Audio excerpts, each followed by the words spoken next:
ரெக்கையுள்ள குஞ்சு இது, கூடு ஒன்றும் தேவையில்லை.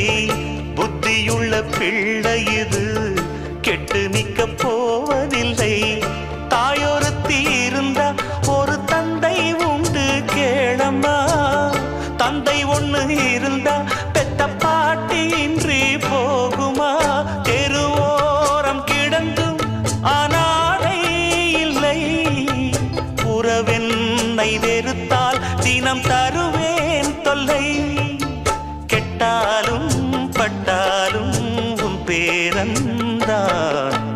என்னடி ஞான பெண்ணே, உண்மை சொல்லடி ஞான பெண்ணே. நடந்தால் 2 அடி, இருந்தால் 4 அடி. நடந்தால் 2 அடி,